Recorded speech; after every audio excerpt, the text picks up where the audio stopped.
coming in hot. I'm coming in hot.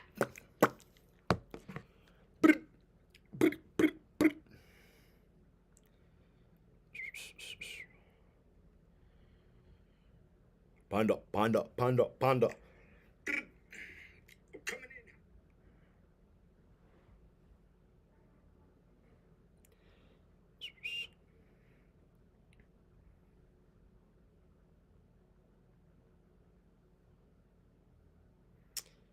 Boom, boom, boom, boom, boom, boom. Bumbleclot. Bumbleclot. Bumbleclot. Bumbleclot.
My bad. Hold on.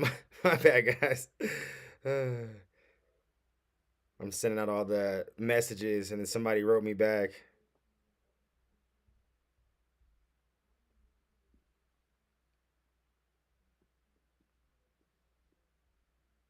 All right, we got that one all good. All right, all right, all right. Now we just gotta send it to Twitter and IG. Twitter. And now to that good old IG.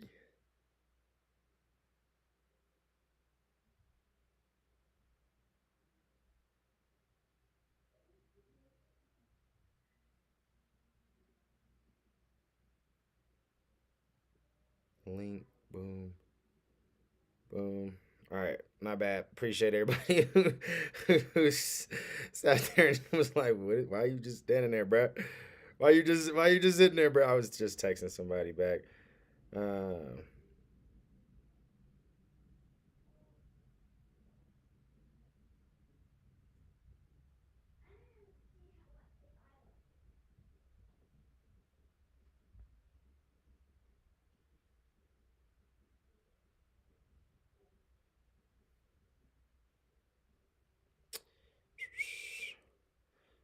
all right, there we go. We are lit. What's going down with everybody? I got the comments up now. Now I can see everybody. Yeah, Cyborg was like, loading, loading, loading. Yeah, what's up? We got Nugget. What's up, Nugget? Gang, gang, gang. I haven't seen you in a while, bruh. What's up, Nugget? What up, Camo? What up, Robin Lynn? What up, Kayla? We got Brian. We got Cyborg. We got who else? Who else? Who else? I think that's everybody who's commented. Shout out to everybody else who didn't comment as well. You dig what I'm saying? Appreciate you guys for tuning in. It's Sunday. What up, Mr. Pay It Forward? What's up? Yeah. Hit that like button. Hit that share button. Yes, indeed. Appreciate y'all. I missed you guys. You know, I know it's only been a couple days, but I missed you guys. Let's go ahead and give a big shout out to all the members real quick, and let's jump into this god dang video. What up, Yuki? We got Trefo20, Holla Boy, Manly, Epic Service, Misty Summers, Carrie, Laura, Sam, Jamal, Keith, Funny Farm, Driver Thoughts, Ryan Parks, Kara, Marie, Mr. Pay It Forward, Happy Chick, Lynn Willow, Holla Girl, Taylor, Marla, Diesel, Nick, Creatively Insane, Nicole, Aaron, Mama Dukes, Robin Lynn, Amy Jane Doe, Liz Nugget, My Hood Life, and Gary. Gang, gang, gang. You dig what I'm saying? I appreciate y'all. If y'all want to get a personal shout out from your boy, That Guy My High, and all the videos, all the lives, all that good jazz, take advantage of some perks and whatnot, think about hitting that join button down below, okay? It's right down below next to that subscribe button. And yeah, y'all can help a brother out. You dig? Become a member. Become a Mile High Mafia member. You know what I'm saying? Be a made man, made woman, whatever that is. You know what I'm saying? Be that. Be made. You know what I'm saying? You don't got to just associate. You can be a part of this good thing. You know what I mean? Hit that join button. You got 3 different options to choose from. You can be a high member, a really high member, or the highest member. And then if not, you can just be like, nah, dog, I just want to be associated. And to that, I have to say just free 99 it up. Free 99 it up. Hit the subscribe button. Hit the goddamn bell notification. And free 99 it. You know what I'm saying? It's free 99. Yeah. I highly encourage you to do that. Help your boy hit 100K one day. We're trying to get a plaque. Okay? I'm trying to get a plaque. We need a plaque. All right? Anyways, I love y'all. We got horrifying footage that will cause insomnia. We're about to do a slapped ham. We have to start this joint off with a slap heezy. You dig what I'm seezy. You know what I mean? So yeah, let's go ahead and hit that full screen. Let's make sure everything turned up. And without further ado, let's go. Oh, roll up, dab up, big. Roll up, dab up, vape up, dip up, moonshine it up, sweet tea up, do what you gotta do, just go up, maybe take a shot of 2 or 3, because a couple is for me. If you can't do none of that, open up your mind, because ultimately that's the only way to go up anyway. You know what I'm saying? Pimping, play a partner. Yeah, that was smooth right there. That was smooth. That was pimping right there. That was pimping. Hell yeah, Yuki, that free 99. Who don't like free 99? Everybody love free 99. How you doing? I'm Callan, and this is Slapped Ham. Today we're looking at some super creepy things that have been caught on camera that are starting to freak the internet out. So hit that subscribe button and get ready for more creepy content. Just like this. Hey, facts, Robin. Free 99 is the way to go. If you cannot be a member, you know, we appreciate it either way. Many of us had imaginary friends as children. It seems that it's all part of growing up. What if these friends were not so imaginary after all? Take a look at this photo uploaded to Facebook by user Laredo Paranormal Stories. In it, we can see that there appears to be a second figure next to the boy in the blue shirt. That's not a second figure, that's a person. The figure's face looks pale, even skeletal. Its hair appears disheveled and wild, and its body almost seems to be a black void. No, got a black shirt on. The photo was captured by the poster's husband. The poster believes that it shows their son playing with his imaginary friend, Pauline. It seems that the picture freaked the family out so much. If I ever would have caught a photo like that, and at that point, up to that point, if my kid had already been telling me like, Daddy, my friend Pauline over here, we're playing, you know, hide and seek, whatever the case may be. Like, let's just say we've heard of Pauline, and then you take a random ass photo of your kid, you know, just playing in the living room, and then all of a sudden you see this weird thing in the picture. Oh yeah, burn the house down, burn all the toys, leave, you know what I'm saying? Start over, changing names, everything. Just fresh start that bitch. You know what I'm saying? Shortly after it was taken, they decided to move home. Facts. Despite the figure's creepy appearance, several viewers thought that it didn't look as though it posed a threat to the boy. In fact, one viewer even suggested that it could have been the boy's guardian angel. So what do you think this photo shows? Is it really the child's imaginary friend? If it is, then one has to wonder whether or not she followed the family to their new house. What up, Funny Farm? Don't insult Auntie like that. Just 100K. In this next video, we see Mexican paranormal researcher Alberto Del Arco as he investigates a mysterious place named the Desert of the Lions. We got to get somewhere first. The area is said to be home to many paranormal manifestations, and it isn't long before he catches something unusual on camera. Damn cemeteries and shit. Cuidado atrás, no te saques. Ay, cabrón, te juro que se me hizo ver a alguien pasar por allá. Por allá. como si se hubiera cruzado. At first, it's rather hard to notice. However, if we slow the footage right down, you can see a ghostly shape moving past the bush. What? No, that's old boy's The investigator flashlight. continues his exploration of the area I don't think and is that soon was a ghost. startled when an object suddenly falls to the ground. ¿Qué fue? You know it was random, that can Eventually, that just fell. the YouTuber reaches an old Whatever it property was. deep within the woods. Después de un rato hemos vuelto nuevamente a la casa. Está peligroso, güey. Estar así por la noche no. He and the cameraman begin searching the nearby trees. Deberíamos de buscar el camino al coche nuevamente. Ajá. ¿Qué fue eso? Sí, ¿qué fue? What up, pretty odd? However, as they do, the cameraman inadvertently manages to capture a dark figure moving in one of the windows. Take a look. ¿Viste ese tronco? ¿No te da la impresión de que fue una niña? ¿Como de una niña? Again, it's hard to see, but when the footage is slowed down, it becomes more obvious.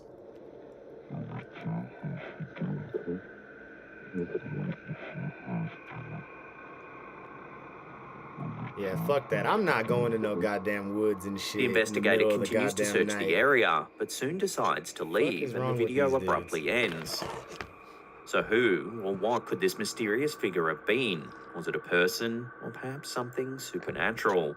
Let me know your theories on this sighting in the comments down below. I don't ¿Viste fucking ese know. tronco? ¿No te da la impresión de que fue una niña? ¿Como de una niña? Is there really an afterlife? If so, can the living and the dead somehow communicate? Yeah, that was If you're a weird. I don't know. non-believer, then this... I think what creeped me out more than anything was just the fact that they were just in the woods at night, all in that creepy ass shit. Like, it would have been too dark for me to care to want to see anything. Like, I would have been telling myself in like, you know what I'm saying? Like, I would have just been in my own brain, like, I ain't scared. You know what I'm saying? Fuck these ghosts. You know what I mean? Like, I'm out here, you know what I'm saying? Fuck the werewolves and shit. Fuck the Bigfoots and all the motherfucking things. That, you know what I'm saying? Fuck them skin. I would have just been in my brain, like, yeah, I'm a gangster. You know what I'm saying? I'm a gangster in this bitch. You know, just because I would be too, if I didn't do that, I'd be too goddamn scared. You know what I'm saying? I would have just been too goddamn scared. So I wouldn't have been sitting there really trying to pay attention to too much around me, because I would have just really been, I mean, other than just like, trying to leave, you know, I'd been trying to like figure out my exit strategy the whole time while I was just telling myself that I was a gangster, because, you know, gangsters don't get scared, right? I ain't gonna lie, by bro. I would have been might just change your mind. Scared to just be in the woods. It shows what appears to be words etched into glass. Buildings. The poster claims that they noticed it one day while taking a shower and that it wasn't there before. The scratchings couldn't be wiped away either, as they're actually inside the double pane glass. That's weird. After posting the photo to Reddit, one viewer thought that they might have decoded the message. They believe that if you make the image black and white and adjust the exposure, it looks like it says, "My death is okay. Sorry it hurts you." When the poster was asked by another viewer if they had a relative that it might be, they replied, "Yes, I do actually. My best friend was my cousin. He was a professional baseball player. He died in a motorcycle accident a few years before I saw this." That's crazy. So take another look at the photo and let me know what you think it says in the comments down below. That would be creepy as shit. Like, I mean, I guess if you could like correlate it back to something that could like make it seem happier, right? Like when the person who sent that back was like, "Oh, this is what I think it says," for the person who posted it, they were probably like, "Oh, wait," you know what I'm saying? And hence they had the whole situation and, you know, the sad story to kind of correlate like some sort of, you know, death that was recent in their life. So like in that circumstance, it might have been a little bit okay. Like, you know, it might have made you feel better about your friend's passing, right? You know what I'm saying? Like, I could see where that could just maybe, you could look at it as like a good thing, you know, or a positive thing. I'm just saying, you know, I'm trying to like find good ways. Like if I would have seen some shit like that, I wouldn't have posted it and even got closure. I'd just been like, what the fuck is that? And then if I couldn't explain it, then it's time to go. You know what I'm saying? I'm not posting to Reddit. I'm not doing none of that shit. So like, I'm just in my brain, it was a done deal. It was sealed. I was going to move out. I was burning that shit down. Period. Period. Ever wondered what strange, undiscovered creatures might be lurking deep in the wilderness? If it's never crossed your mind, then this photo uploaded to our Slapped Ham subreddit by ZestyClose AD4391, it might just make you think about it more often. According to the poster, the image was captured by their friend. It shows the woods of Kentucky as their family were travelling to their cabin. At first, it seems completely normal, dense foliage by the side of the gravel road. However, if you zoom in on the left-hand side of the photo, about halfway up, you can see something that'll likely give you chills. What? The bark of a tree? Fuck out of here. It appears to be a large dog or wolf-like creature. Fuck it has piercing wide eyes, and it looks as though it's snarling, revealing large, sharp fangs. It's even been suggested that the creature resembles a werewolf. Caparoni. So what do you think this beast might be? A large dog or wolf, perhaps? Maybe a bear? Or could it be some sort of cryptid yet to be discovered by modern science? Unfortunately, for now, the creature's identity will have to remain a mystery. Yeah, whatever. That shit can remain a mystery. That shit was caparoni. Fuck out of here. These days, it seems the best scary footage is often captured on security cameras. Gotta This watch video out for them uploaded trees, to the Yammer right. Media channel on YouTube certainly seems to prove that point. Ew. Take a look. What the fuck is wrong with this lady? Why is she crab walking? Judging by the timestamp, the clip was recorded a little after 2 a.m. At first, it looks like it shows some sort of creature walking into view. However, after a few seconds, you can see that it's actually a person walking backwards on all fours. The figure shuffles slowly past the camera until it eventually disappears from view.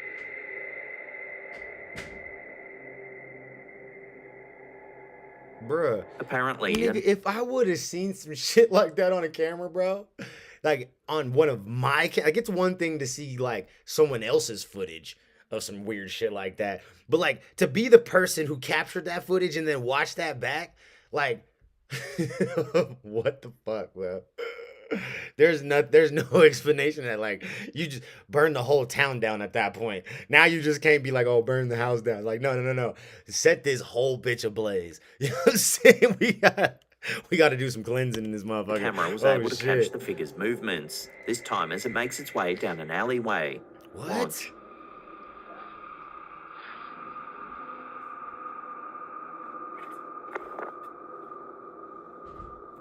What the fuck?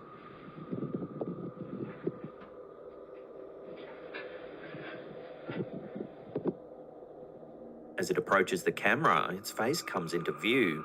It's pale and appears to have dark, sunken eyes.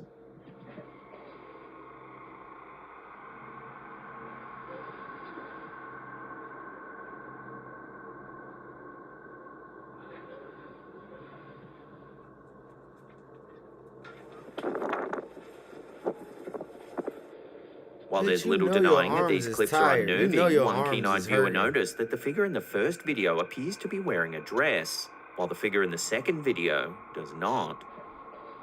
There's also no timestamp in the second video, making it difficult to prove the two clips were recorded at the same time.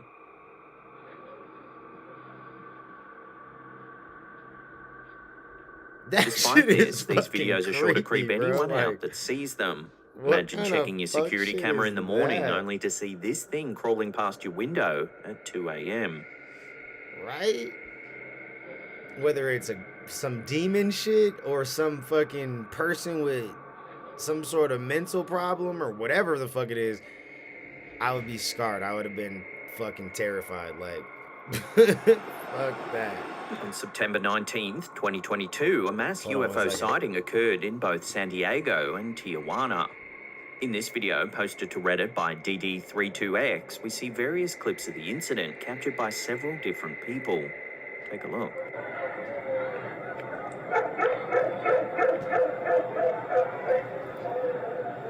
It's unclear whether it's one lone object or several bunched closely together. Looks like some UFOs on. While it was initially suggested that the lights might be military flares, the poster disagrees. noting that they appear to be in formation and don't follow a typical flare pattern.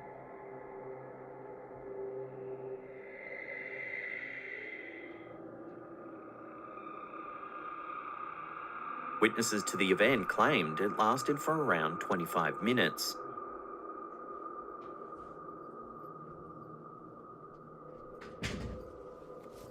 In two of the videos, you can actually see a helicopter circling near the lights.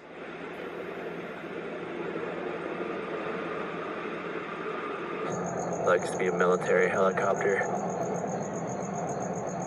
Those are like normal, but I wonder if he's going, he or she, whoever's flying it, are going where the lights are. Adding to That the shit would be mystery, this crazy as image shit to shows the see. flight patterns of two aircraft that were in the vicinity. Interestingly, the plane in red supposedly shut down its transponder. Why? While there's been no official word on what the lights actually Aliens. were, That's all this it is. suspicious Aliens. activity certainly does make you wonder. Was this a genuine UFO sighting? We'll keep you posted if and when more information comes to hand. And likes to be a military helicopter. Those are like normal, but I wonder if he's going, he or she, whoever's flying it, are going where the lights are. Before we take a look at a creepy image that was captured in Portugal, remember to hit that subscribe button, then tickle that little bell icon there and turn on all channel notifications. That way you'll be notified every time we drop our scary and creepy videos. This last image on our list was captured by Reddit user JH5992. While staying in the mountain range of Arabida in Portugal, Fucking they saw coyote. a fox in the middle of the road Or a and fox. decided to take a picture. However, it seems that the photo has also there's captured something in the background. more mysterious. Something white. In the back, there appears to be a white human-shaped figure. The poster notes that the picture was taken near where they were staying and that they had 4 people standing behind them, all of whom swear that there wasn't anyone else around when the photo was taken. So could this photo show a ghost? Or is there another way to explain the mysterious figure? Unfortunately for now, there's not much The other info to mysterious run with figure. other than this creepy image. So let me know where you land on this and share your theories with one another in the comments down below. Yeah, I mean, if you didn't see nothing at the time of it, Well, that's like the one thing about catching shit in photos, I've always said it. It's way better, I feel like, if you capture some shit in the photo than to have to deal with some shit in real life.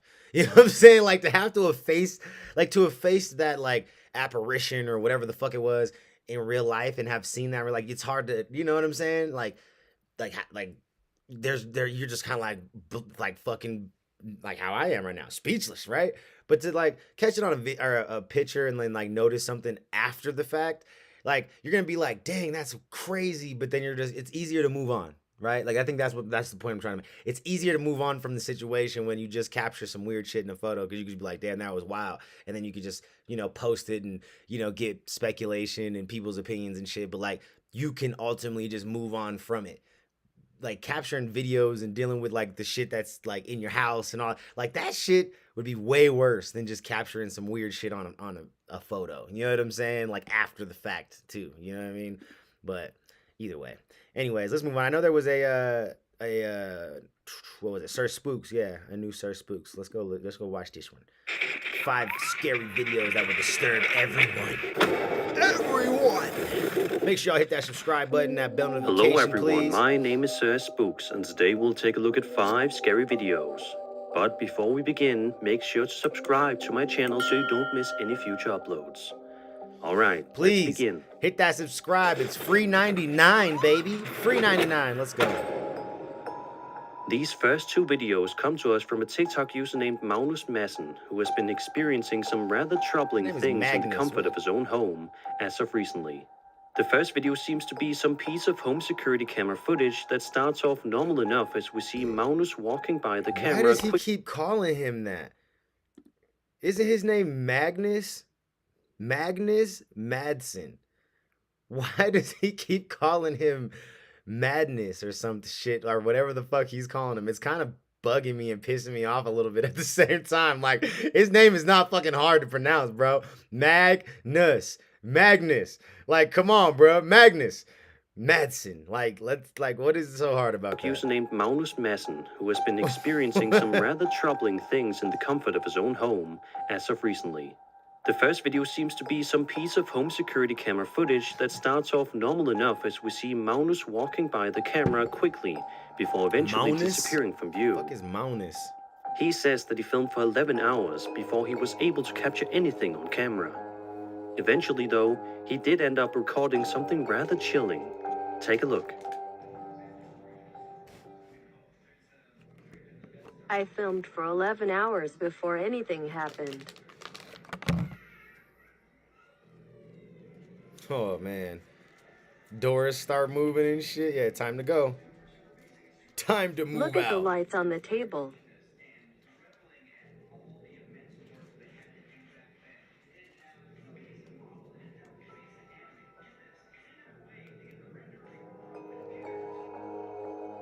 Magnus said that he initially did not notice this when it happened, as evidenced by the quick shot of him walking around nonchalant at the end. The second video that Magnus uploaded follows a similar pattern. He's trying to prove to his audience that the house he is currently living in is haunted, so he sets up a camera for an extended period of time to document proof of this. We see Magnus working on something in one of the rooms in his house when all of a sudden this happens. I often have nausea, headaches, and stomach aches, and at the same time I freeze a lot. Oh, what the fuck was that? The ghost has followed me all my life.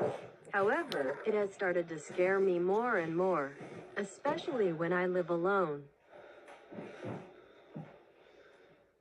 Oh, nope. Time to go.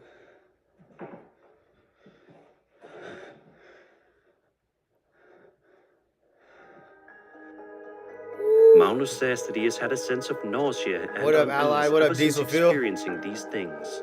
Nigga, Let's fuck just that, hope bro. I the would house have that left. Magnus is Fuck living that. in doesn't. Look, if you know, like, that when you're living alone, the shit fucking fucks with you even more. It makes, like, scares you even more. I would just never live alone.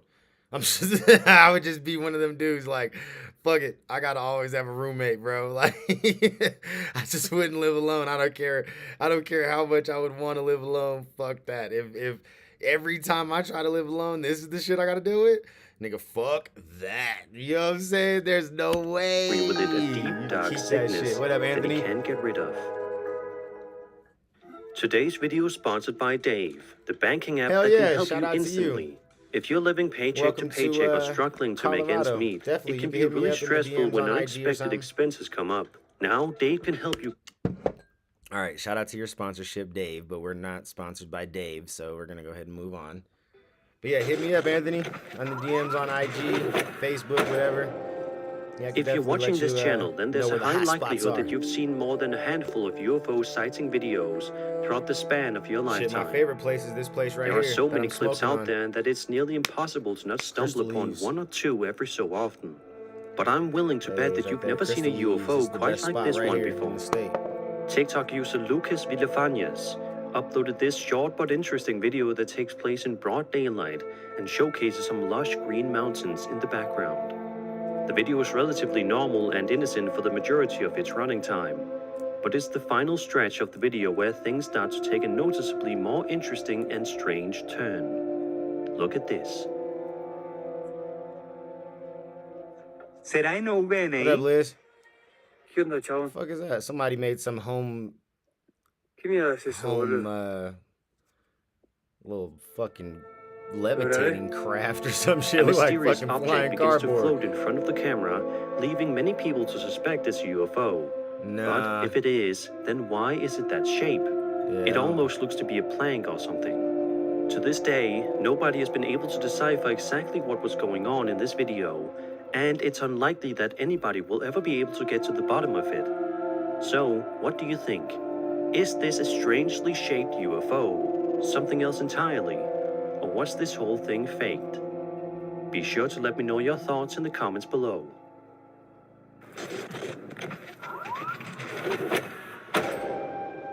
Dogs are man's best friend. Millions of people from all around the world own these lovable animals as pets, and because of this, it's our job to make sure that they are always happy and healthy. Facts. Unfortunately, this can sometimes be out of our control.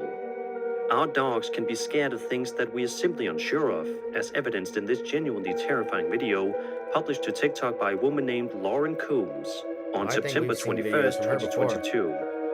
The video description reads, quote, "My roommate and I's dogs were acting super alert and protective out of nowhere. I decided to check our new backyard camera we got a couple days ago, and I literally started crying," end quote. What could Lauren have seen on the tape that caused her to cry? Damn. Well, without further ado, let's take a look.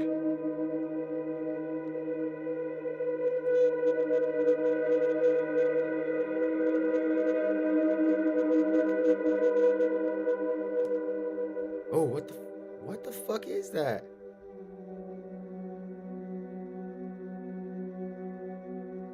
As you can see, a strange figure can be seen pacing around back and forth in the backyard thanks to a security camera.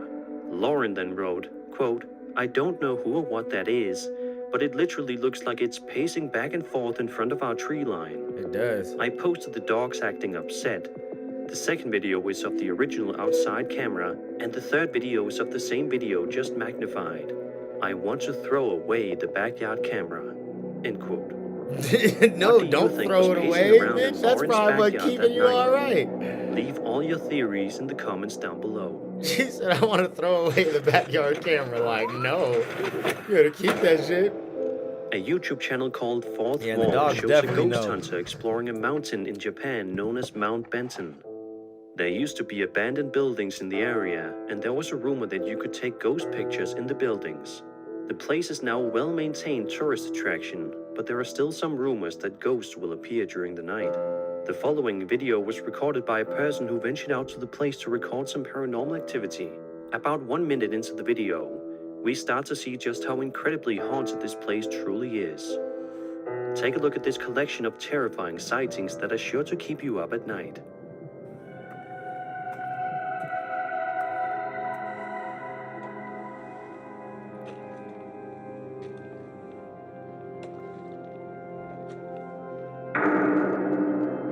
The fuck?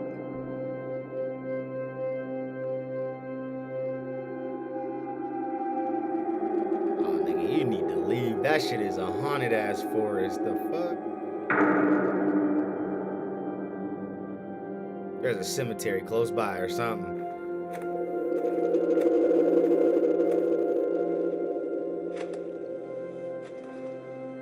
Nigga, you didn't see that shit? How the fuck did he not see that?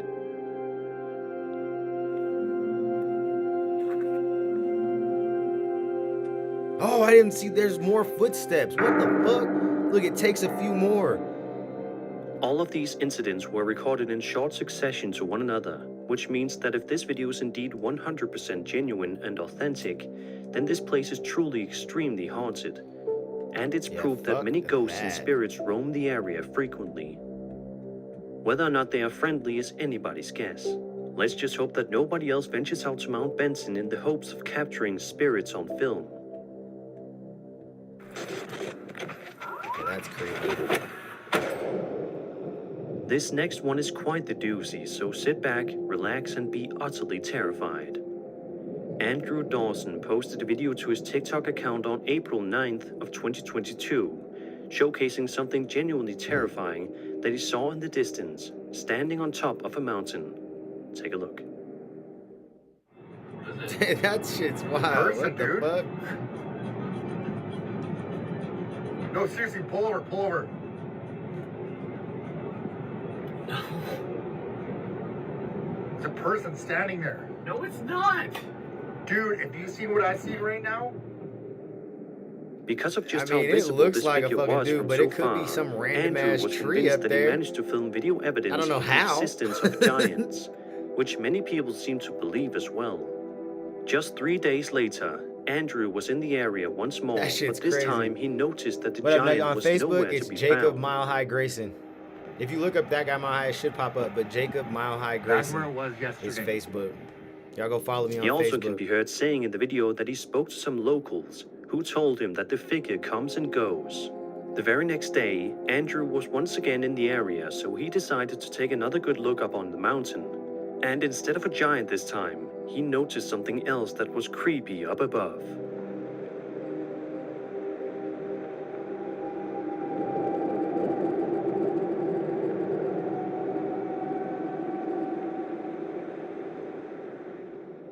Three days later, Andrew posted yet another TikTok video, but it was drastically different than what people were expecting. Like falling down to the earth. It shows him peeking out of his home window, where he finds a mysterious black vehicle parked in front of his house, seemingly stalking him. I think that's the same vehicle from... Hey!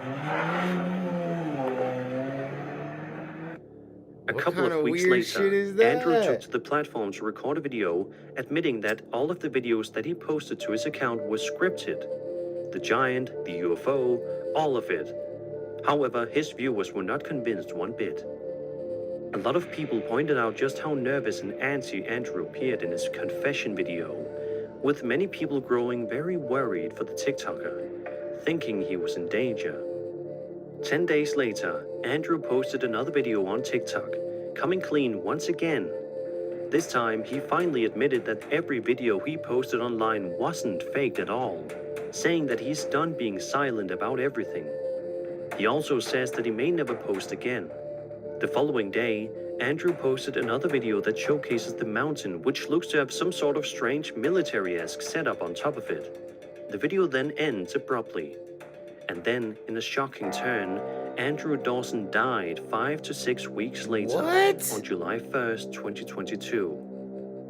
Was his death connected to all the mysterious things he caught on the mountain? Dash, what up, Keith? Or That did it is have some nothing to do with his crazy shit. untimely passing? A quick side note. People say the videos shake too much, but what they probably don't know is that whenever you're zoomed in very far, it gets very hard to hold the camera steady. Also, they don't realize how hard it would be to use CGI in the footage he captured, because it would be hard to track the heavy camera movements so precisely on blurry footage. Right, real shit. There is even an obituary page for Andrew on the internet, which also doesn't give any clarity surrounding his death. This one may be one of the most chilling unsolved mysteries in recent memory. And that was 5 scary videos. I hope you enjoyed the video, and if you did, then subscribe for more scary content. That's crazy. Yeah, R.I.P. to that guy, man. He caught himself up in something. Shit, I don't know what the fuck it was, but he caught himself up in some shit. God damn. Like, that's crazy, bro. That's hella crazy. Like, I just don't even know what to say about that. He caught himself up in some crazy shit. This is why when I see crazy shit, nigga, I run the other way. Fuck that. These creepy videos. This is top 11 scary videos of weird stuff and strange things caught on camera. This one's by Bill Knows. Shout out to Scary Videos. Bill Knows. Let's go. I've caught scary things on camera to make for one frightening countdown. Real, fake, or otherwise unexplained, weird stuff is ahead. Hey, man, I hope that you make it, Keith. I hope you make it there, player. Number 11. I hope you make it to the finish line. This weird video comes from a supposedly haunted hospital building in San Miguel de Tucumán, Argentina. These moments are when scared custodial workers have caught on camera real paranormal activity, or so they claim. Is there a drain right there on the floor?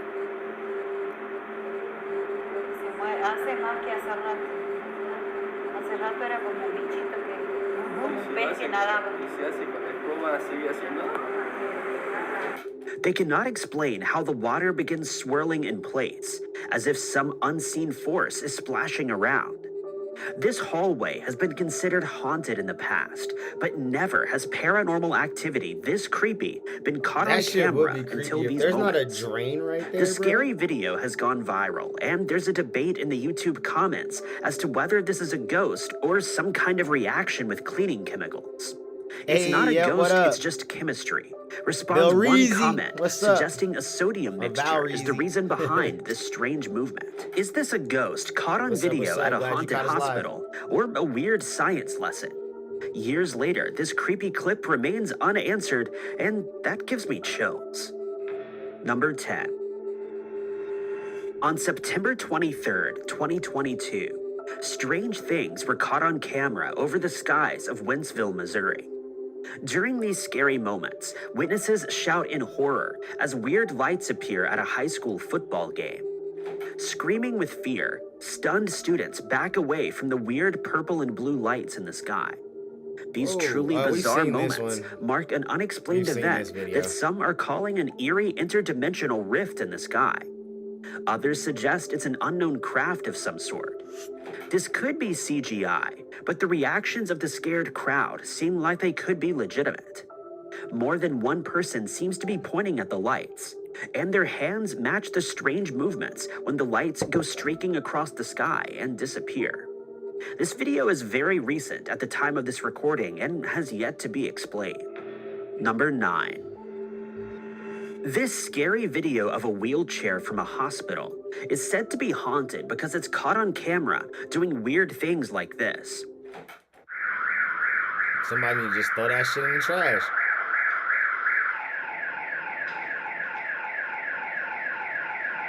They don't like the car alarms. It's reacting to the car alarms. Just, you know, open the gate and let it roll away. The wheelchair is somehow moving by itself in such a bizarre way that the internet wonders if this object could be cursed by a real ghost possession. These creepy moments show the haunted wheelchair somehow moving forward, stopping close to the wall, reversing, and then going forward to a complete stop.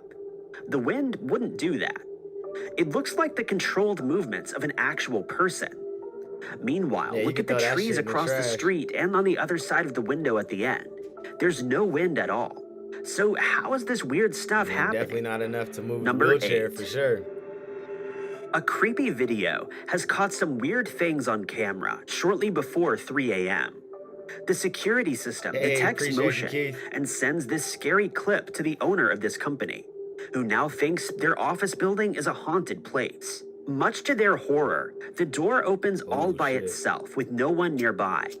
And this strange video has a disturbing backstory as well. They think this office building is haunted because responding police officers could not figure out what caused this door to open. When they went exploring for more clues, nothing was found out of place to explain this mysterious event. Here's a closer look at the door opening by itself. Very slowly at first, and then gaining speed. Was this unusual activity a real ghost caught on video? Number 7. I would have quit. What up, Trey? This next paranormal investigation footage is one of the ghost videos that, real or fake, is very weird and creepy. All 3 videos take place in the living room of a supposedly haunted house.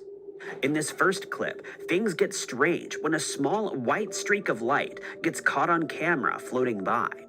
Not a speck of dust, says the ghost hunter, but rather a paranormal orb.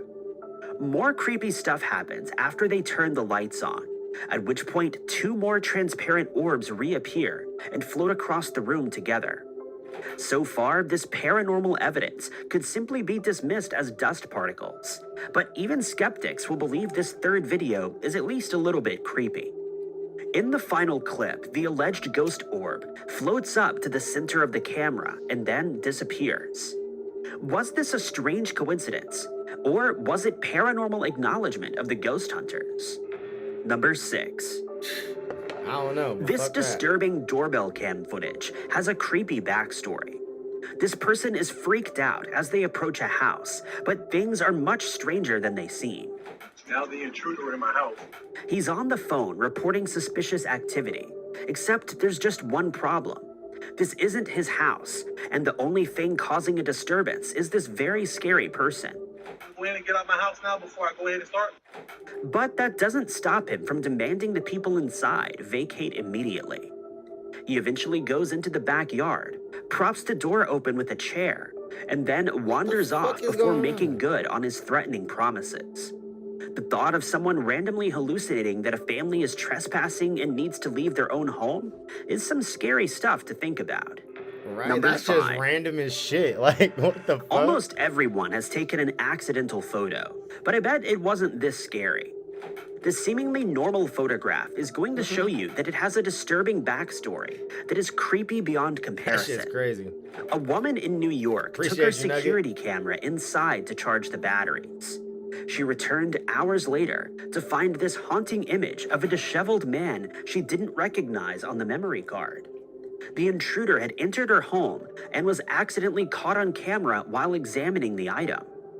I cannot explain the wide-eyed expression on his face as anything other than scary. Because he realized it was a fucking camera. Weirdest of all, nothing was taken from the house, even though there were plenty of items inside, including he was money. on camera. Were they doing this out of a personal obsession? Number 4. This hair-raising video of an urban exploration gone wrong went viral years ago and can finally be explained. A group of friends in Iceland go investigating an abandoned building and find some truly scary stuff lurking in the dark tunnels below. Things get horrifying when they switch to night vision in time to see something that simply shouldn't exist. What the fuck is that? The rest of the urban exploration is them running away from a humanoid creature until they reach the stairs. The camera containing this supposedly lost footage was dropped by them, then found later and uploaded onto YouTube. Although this video is titled The Lost Tape We Found, Scary Real Footage, I did some more research, and after receiving more than 350,000 views, the creator of this video has admitted that it was made as an entertainment project. Hell yeah, it had There was no humanoid creature in the building. I'm like, but that years shit is later, creepy other as shit, channels nigga. sometimes still portray this fake video as real. So if you ever see this creepy video on other countdown lists, remember that Bill knows is where you found the true story. Number 3. I found some really weird and creepy ghost hunting videos from the Ridgecrest Paranormal Detectives in Indian Wells Valley, California. The crew goes investigating a haunted house for a night. All I can say, Keith, is if it's meant to be, it will happen, my brother. Like, you can't force anything, and I mean, just be there. Like, I mean, trying to force yourself onto her or force her to listen or to see your points or anything like that is only doing yourself a disservice, really. So, I mean, if it's meant to be, it's meant to be, bro. You might have been brought into her life, maybe not to be her significant other, but to help her through these tough times. You never know. You know what I'm saying? You know, don't get lost in the sauce. That's all I can say to you, bro, is just be there. Just be somebody that she can rely on and depend on. And, you know, if she's feeling the same way, then it's going to happen. You know what I'm saying? But don't beat yourself up over something that you ultimately don't have control over. You have control of you and only you, and that's all you can ultimately control is you. So just do you, bro. Like, just be yourself. That's all you got to do, man. Of days in search of the paranormal, for you. And inside, take care of you. they find some spooky stuff that's worth a closer analysis. She'll let you take care of her. Some strange things are caught on camera, following them from room to room. First, a single white ghost orb that they absolutely cannot explain, especially because their equipment has been tested to exclude dust particles. The solid white anomaly always appears shortly after they leave the room. Later, the owner of the house feels a familiar haunted presence behind him. When they check the footage, they find more strange things caught on camera to creep them out. In the upper left corner is a bizarre movement they cannot explain. An eerie shape that almost looks like the arm of a tall figure passing overhead, and then disappearing just as quickly look like as a it shadow. came. I don't know if I'd say that's an Scary arm, stuff, but if real. that shit definitely Number look like 2. a fucking little ghost or something. Sometimes the creepiest videos are when things get scary out of nowhere. Such is the case with this encounter, which was never meant to be a ghost video, until, much to their horror, a possible ghost suddenly appeared. They are alone outside when, out of the darkness, they see what they describe as a ghostly mist flying from the opposite direction at an angle that could not have been their breath. Within moments, more weird things happen when a ghostly light flies by the camera. Were these moments paranormal? Even the person who caught this activity on camera themselves isn't sure if it's a real ghost encounter with the other side. Still, they cannot explain what caused this possible ghost mist, followed by a moving white orb. Creepy stuff indeed. Number 1. I mean, This paranormal-looking video is astonishingly scary because of the disturbing backstory involved. A teenager is panicking as she watches a truck pull from her driveway.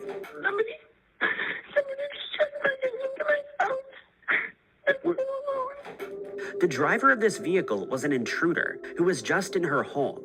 And with 2 steak knives from the kitchen, this woman just chased him out of the house while screaming, then dialed 911. Damn, hey, at least as she records the truck driving away, she was able to get the evidence she needed for police to apprehend their suspect and bring them to justice.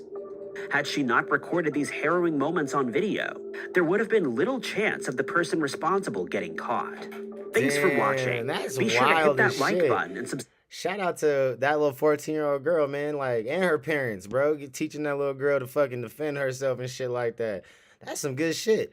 I ain't even lie. She fucking chased this nigga out with 2 fucking steak knives and shit. Like, that shit's wild as fuck. I mean, one probably would have sufficed, but she had to make sure, like, come at me, motherfucker. Because if you grab one arm, I'm gonna get you with the other one. Like, I'm gonna jab your ass with one of these bitches. Like, hey, man, that was good shit. I like the ending of that one. That was a good one. Oh man.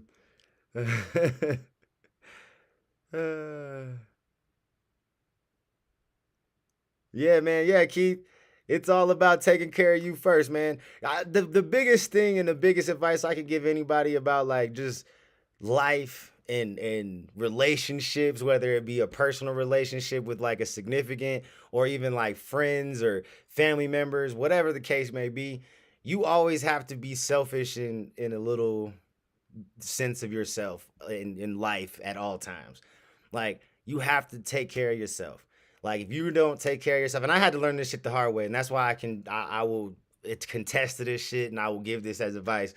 You have to take care of yourself, man. You have to be, mentally good, you know what I'm saying? Financially good, just good. You need to be in a good place. Not saying that you can't have ups and downs, because we're humans, we're gonna have ups and downs, but ultimately your overall picture, you need to just be in a good place.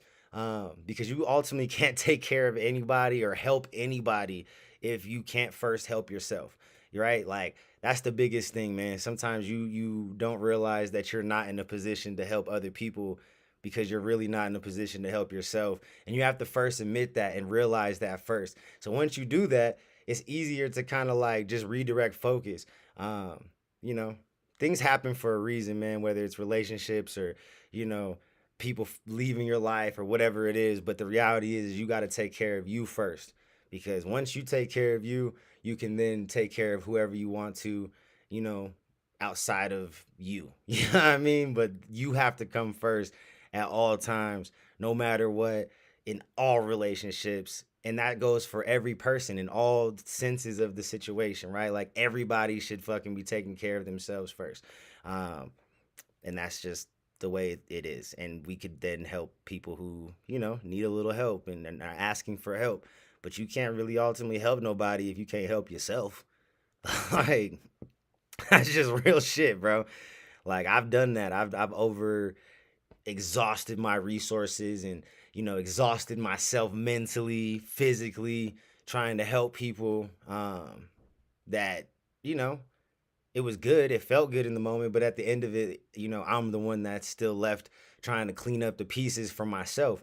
And that was counterproductive in my opinion. You know what I'm saying? It's counterproductive to give your all to people when you don't have anything or don't have enough to share. You know what I'm saying? That's not being selfish. That's you trying to survive and making sure that you're taken care of so that you can, get to a position to have an abundance of whatever resources you need to then be able to divvy out and help your peoples. You know what I'm saying? And sometimes you got to even look at help in a different perspective. Sometimes help doesn't need to always be you financially helping somebody, or you know, always giving your time, or, you know, your effort and energy to people. Sometimes just literally like this conversation here. Sometimes you just need to be able to have an ear for people to talk to and be willing to give advice when asked. You know what I'm saying? Because sometimes that's all some people need, is just a direction. If you can point a motherfucker in the right direction so they can get back on track, sometimes that's more powerful than any sort of, you know, physical or material whatchamacallit, like thing that you can give them, right? Or object was the word I was looking for. But yeah, like sometimes that stuff is actually not good to give people. Sometimes you just need to give them the good advice that allows them to, you know, gain those resources on their own. Sometimes you just got to teach a motherfucker, bro. Sometimes people just need to be taught some shit. You know what I'm saying? We're all constantly learning every day. So sometimes you just need to take a little bit of time to just show somebody, because some people are willing to sit there in a position of a student to learn. Some people are just coming to ask. They just need help. They just need guidance. So yeah, you just got to know what help looks like. You know what I'm saying? That's all it is. And what kind of help people are actually looking for. Because, you know, sometimes you can mistake it, you know, the situation. You know, you could be like, oh, you need money. Well, let me just give you some money. But then, you know, they didn't really learn nothing or figure out, you know what I'm saying? Like you gotta teach people how to get it, bro. Like that's what I feel like the most important. If you can show a motherfucker how to fish, he can eat forever. You know what I'm saying? Like it's easy for you to just go get the fucking fish for a motherfucker and be like, here, bro, here's the fish. Go ahead and eat. But when you actually take the motherfucker out for one day, that's all it takes. You know what I'm saying? Just take a motherfucker out for a day real quick. Show a nigga how to do, you know what I'm saying? Here's how you go ahead and tie the rope up and shit. This is how you put the worm on that motherfucker, put your bait and shit, you know what I mean? But catch that bitch and just go ahead, you know what I'm saying? Like, just show a motherfucker how to fish. In most cases, it's not gonna hurt you at all. In 99.9% of any situation, you teaching somebody exactly what you do or how to make money in the fashion that you do will not threaten your bag at all, right? Because 99% of people aren't going to take the advice in the first place. So you're only, you know what I'm saying? All you're doing is hopefully influencing and inspiring that 1% of people that just need the advice and will take the lessons and run with it. You know what I'm saying? So, but anyways, enough motivational, you know, Mile High. That was Mile High on the motivational tip. So, you know what I'm saying? If y'all, you know, have tips or, you know, questions, maybe we'll just dedicate a whole live to answering people's questions and giving advice one day. Advice from Mile High. But anyways, let's jump into this video, man, right here with Scary Interesting. This one's a collection of Horrible Fates number 5. These videos are nuts. So I don't expect nothing less but some crazy shit. So let's jump into this video right here. Today's video is going to feature 3 of the worst medical procedures and incidents that have ever occurred. Before you continue, I want to warn you that these stories are very sad and very disturbing. Viewer discretion is advised. Almost knocked some shit over.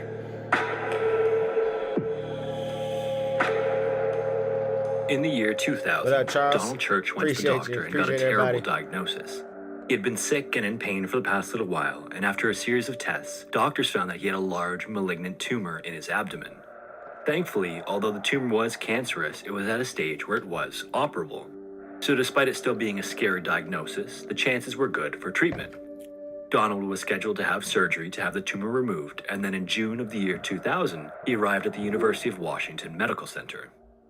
At the hospital, he was placed under anesthesia, and then the doctors started working on cutting out the large tumor.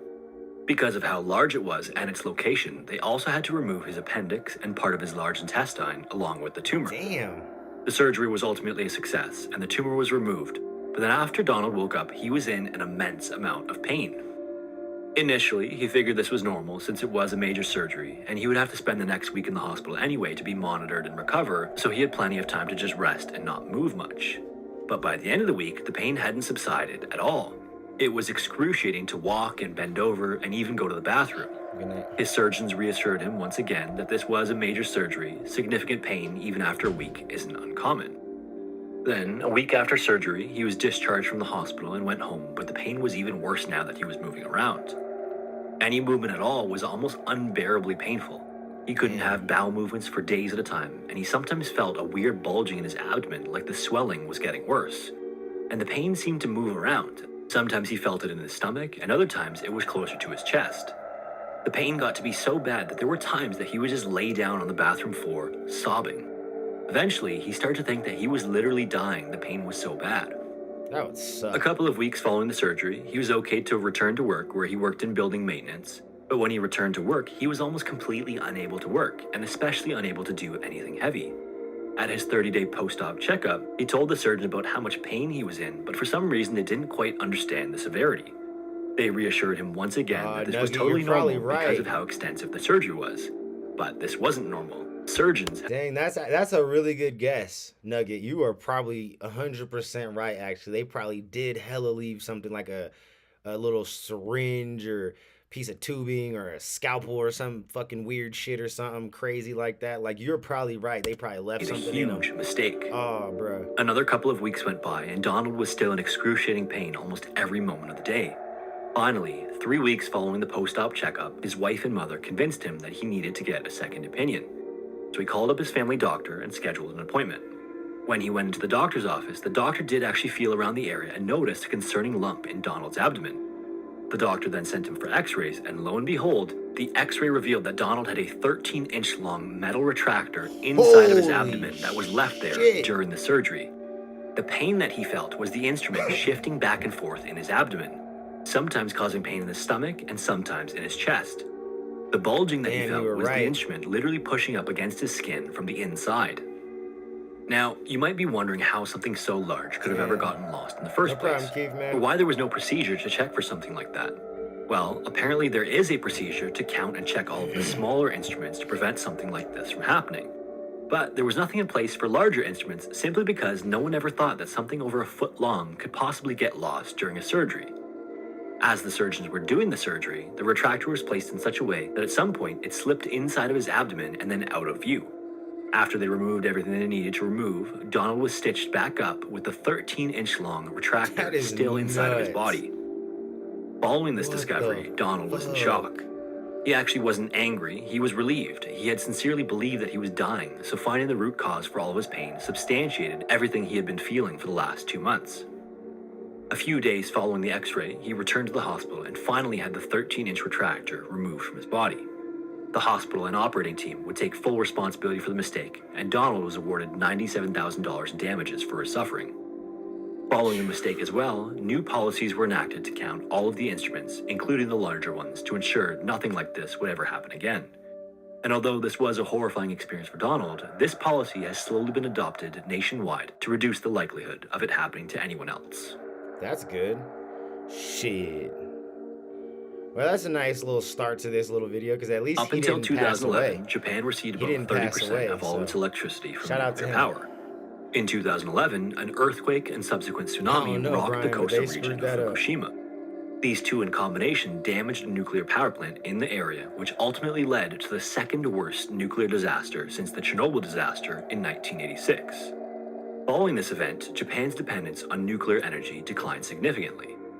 And although Fukushima was the worst nuclear disaster in Japanese history, there were two others in the late 90s that resulted in one of the worst medical incidents in recorded history.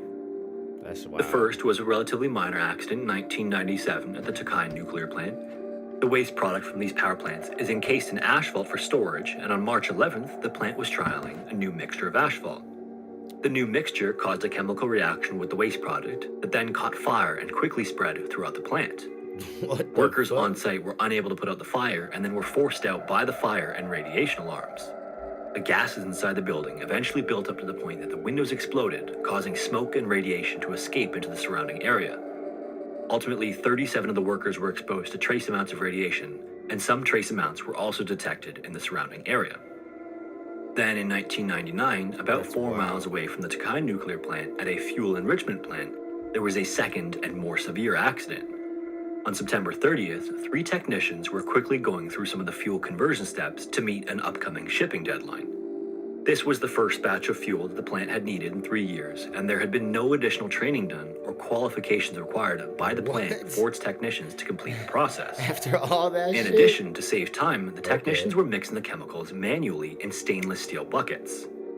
They were following guidelines laid out by the plant, but weren't aware that this manual procedure had not been approved by the Nuclear Safety Board.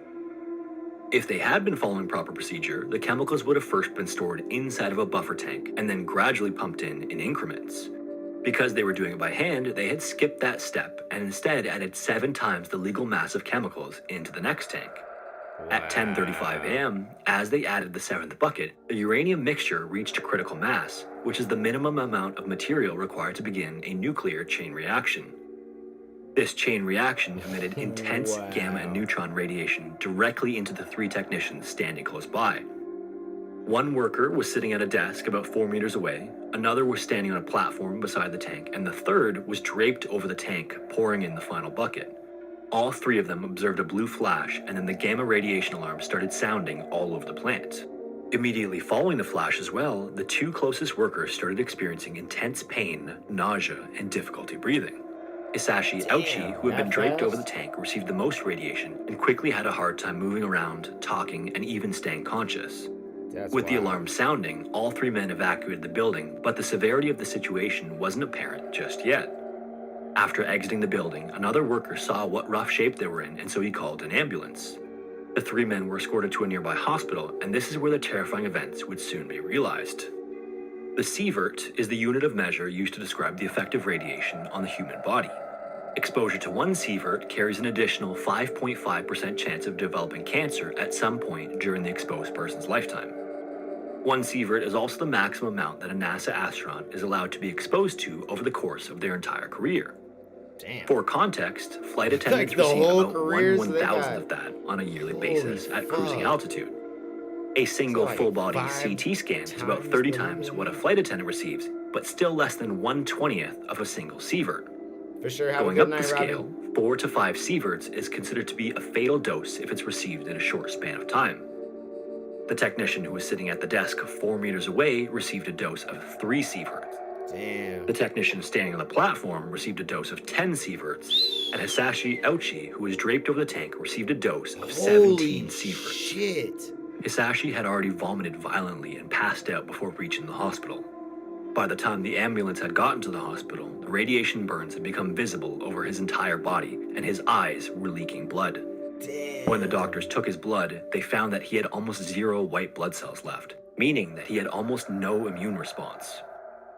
Doctors moved him to a special area of the hospital to prevent infection and assess the damage to the rest of his body. A few days later, he was transferred to the University of Tokyo Hospital with the hope that revolutionary stem cell transplants might be able to regenerate some of his lost tissue. Exposure to high doses of radiation is particularly insidious because it causes DNA damage.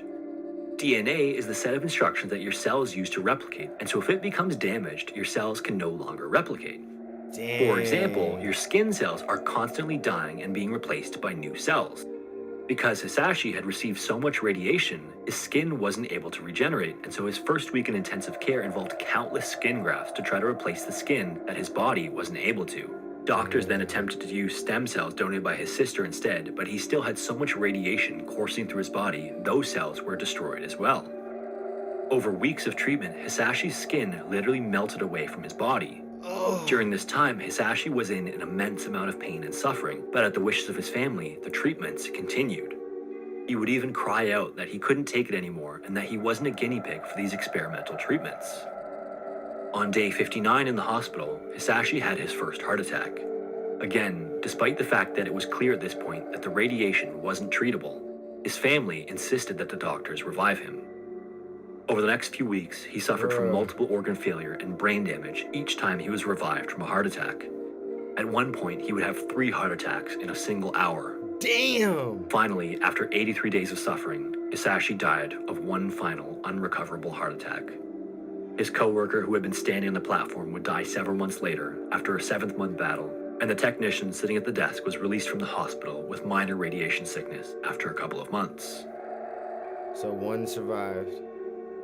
Damn, bro, that dude. The Kennedy family of the United States is almost. Could you imagine the fucking pain? I know none of us can imagine, but like to even try to fathom what that dude went through, like fucking body parts and organs and shit fucking failing, your skin like essentially melting off of your bones and shit, like like the bro, like it makes you want to throw up, but it's just like holy shit, that dude, like why did they why would his family keep making him go through all of that, bro? That's royal family in England. So sad. Over a dozen members of the Kennedy family have been active in politics, entertainment, and business for over a century. And although former President John F. Kennedy is the most recognizable member of this pseudo-royal family, the Kennedys were famous long before he was elected. JFK's father, Joe, was a successful businessman in Boston, and his father, Patrick, was elected into public office in Massachusetts all the way back in 1884. JFK was actually one of 9 kids, 3 of which would later go into politics, but this story is about his lesser-known younger sister, Rosemary Kennedy.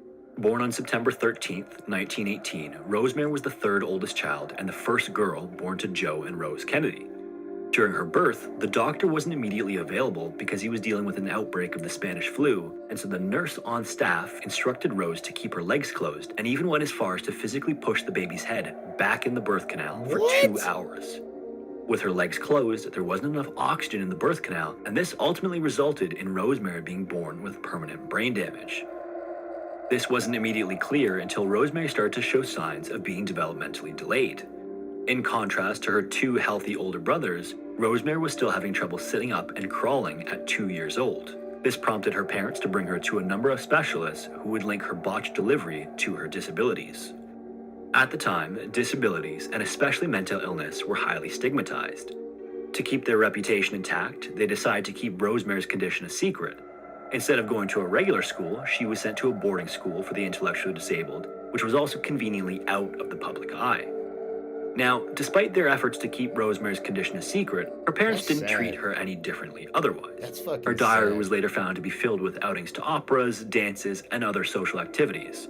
But her household and her siblings were all very competitive.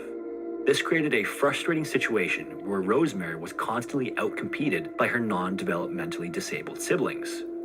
To make matters worse, her parents believed that by holding her to the same standard as the rest of her siblings, it would help cure her of her disabilities. Despite these efforts and a number of tutors and other experimental treatments, Rosemary's intellectual abilities never developed past a 5th grade level. In 1938, Joe was given the role of United States ambassador to England, which required the entire family to relocate. Although her parents had tried to keep her out of the public eye back in the US, it was impossible to do so in London, where they were obligated to attend a number of parties and other public events. Despite this, Rosemary flourished in England. Her parents enrolled her in a convent school, where the nuns provided her with some much-needed support for her disability and trained her to eventually become a teacher's aide. She was even presented to the king and queen along with her mother and sister in a debutante ball. Despite having minimal time to prepare, Rosemary nailed all of the ceremonial customs. The British press was enamored with her, and the coverage of the events was focused much more on her than her younger sister. With the start of World War II in 1938, the Kennedys returned to the United States except for Rosemary and her father. Rosemary was sent to the Montessori Belmont House, which would prove to be an even better environment than the previous convent, and Rosemary was the happiest she'd ever been. Unfortunately, Joe was forced to resign as ambassador after a series of political missteps, at which point Joe and Rosemary were also forced to return to the United States and rejoin the rest of their family. Her sister would later write that back in the US, Rosemary regressed significantly. Removed from her support system and back into the competitive environment of her family, Rosemary began to have seizures and violent mood swings where she physically assaulted other people. In addition, she started sneaking out at night, roaming the streets of Washington and going to bars. Despite the fact that she was 22 at the time, her parents and the nuns at the convent strongly disagreed with her behavior. Her older brothers at the time were also being prepared for their promising political careers. Fearing that her behavior and her disabilities might become public knowledge, her father arranged for her to undergo a recently developed and controversial medical procedure. He also never felt the need to tell anyone else in the family, including his wife, It's also not entirely clear whether or not Rosemary herself even knew the full extent of the procedure and whether or not she was forced into it. In November of 1941, Rosemary was brought in for the procedure where she was given a mild tranquilizer. So fucked up. Then her head was shaved and she was strapped to an operating table. What? The surgeon then made a small incision on either side of her skull near her temple, no more than an inch wide. After that, he inserted an instrument resembling a butter knife and started swinging it up and down to cut brain tissue. He then asked Rosemary to recite several hymns and songs as he continued to cut away. When she stopped talking, they knew they had cut far enough. The procedure that Rosemary had undergone was the Nobel Prize-winning and now banned lobotomy. First developed in the 1930s and then popularized in the 1940s and 50s, a lobotomy is performed by cutting the connection to the prefrontal cortex. In case it wasn't already obvious, this is maybe not the best idea. Right. But this was also during a period in history when the highly radioactive radium was being touted as a cure-all. So by 1951, almost 20,000 lobotomies had been performed in the United States alone, despite the fact that it had already been banned by some countries in Europe. And despite the fact that the American Medical Association strongly advised against the practice, Joe arranged for it anyway. Following the procedure, it quickly became apparent that it had not been successful. It had been disastrous. Rosemary was no longer able to walk or talk. She was incontinent, and her mental capacity had been reduced to that of a 2-year-old. In the span of just a couple of minutes, Rosemary had gone from a blossoming 23-year-old with minor behavioral problems to requiring almost 24-hour supervision.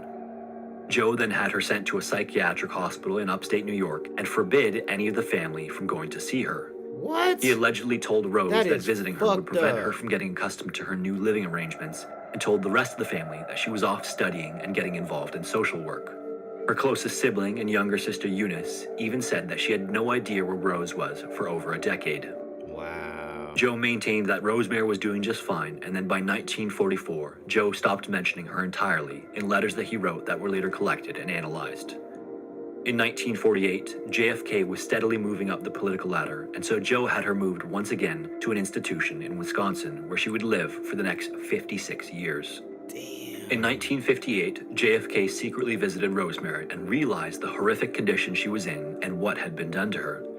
He went on to use his power as president to enact several pieces of legislation for programs for the disabled. But it wasn't until 1970, following the death of Joe, that her mother and the rest of the family finally reintegrated Rosemary in their life. Damn, Upon seeing her mother after over 20 years, Rosemary supposedly recoiled because of how upset she was. Following her reunion with the family, her siblings and her nieces and nephews did their best to involve Rosemary in everything they could, and she would live out the rest of her life in a cottage specifically built for her at the institution in Wisconsin. She died in 2005 of natural causes, surrounded by her 4 surviving siblings. Wow. That's fucking sad as Hello, shit. everyone. My name is Sean, and welcome to Scary Interesting. That if you made it this far, sad as shit. Bruh.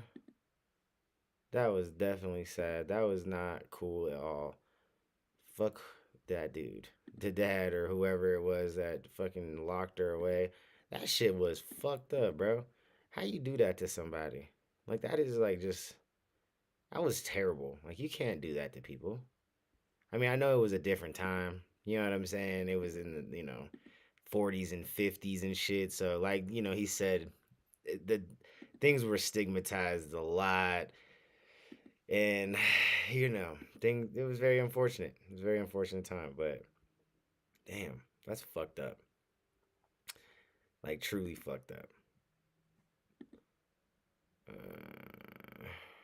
All right, we can do this. We'll do this scary comp. This will be the last one for the night.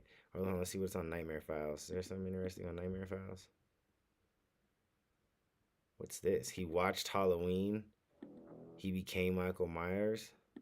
What? Wednesday, October 3rd, this will be the last one. 2012. Then we got... Jake Evans, a 17-year-old boy, said that after having a bad week, he watched the Rob Zombie movie, Halloween. He watched it 3 times before committing a crime that will forever change his life. This is the story of a boy, a movie, a crime, and a 911 call made by Jake Evans. Okay, what's the emergency? I just killed my mom and my sister. What? Hell no. I did not expect that. What the fuck did he just say?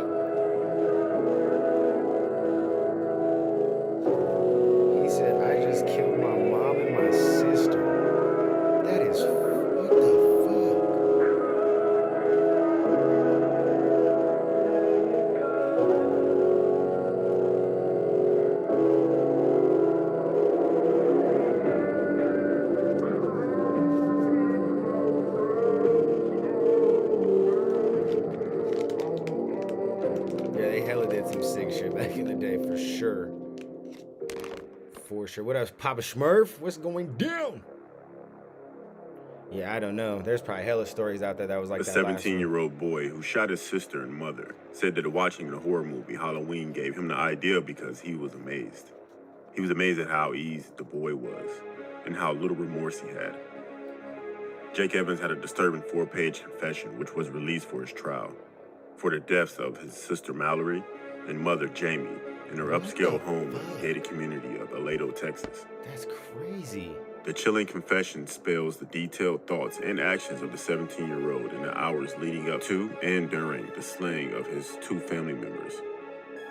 Evans is not known to be suffering from any mental illness, but he writes that after the shooting, in shock, I ran into my room and I screamed at the top of my lungs. I really messed up and I killed my mom and sister. After that, he heard noises and realized that his sister was still alive. As I emptied the shelves on my bed, I heard noises and realized that Mallory was still alive. Well, I loaded the gun back up. I was shouting that I was sorry, and then I ran as fast as I could to finish her. I also made sure my mom was dead and aimed at her head. What the Evans said that he had watched the Rob Zombie remake of the Halloween movie 3 times earlier that week and felt it would be the same for him when he killed someone. The 2007 film is about a 10-year-old boy who murdered several people and killed several others 15 years later. Evans said he also planned to get his grandparents at their home across the street. Okay, so look. It's one thing to sit there and have those thoughts and you're thinking like, yeah, I'm going to be just this cold fucking just, I'm about to go be him. Like, I get it. Like, you know what I'm saying? I don't get it. But, you know, like, that's one thought to have where, like, you want to go out into the world and cause harm. Like, if you're going to do that successfully, don't you think you would need to do it to people that, like, you don't have actual emotional attachment to? Like, I mean, I guess that's the ultimate test, I guess, right? I guess if you can do that to someone that birthed you and raised you and everything else, I guess you are a cold son of a bitch. God damn. His sister, who was there, as well as another older sister who was home from college, according to the statement. My plan was to kill my sister and my mom at my house, and then go over to my grandparents' house, kill my older sister Emily and my 2 grandparents, Evans wrote. Authorities said that his father was out of town at the time. Wow. Evans, who was homeschooled, said that he argued with his 15-year-old sister Mallory that day after she had made a racist comment, and he felt that his family was becoming people that he hated. The people who are racist, bullies, who are full of themselves are the evil ones.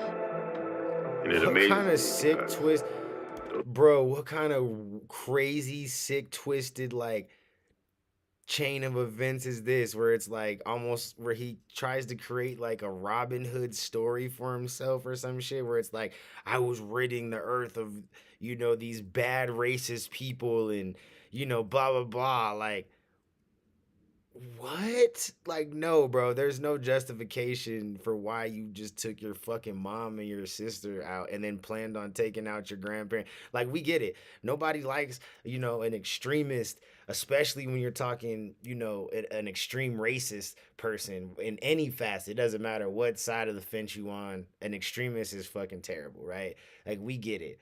But to sit there and do the extreme, to become an extremist yourself, like, that, like, you just become a part of the problem. Like, you know what I'm saying? Like, nigga, you are crazy. Like, that's what that said to me. Extremely common today. I was very sad because I felt like my own family was becoming the people that I hate, he wrote.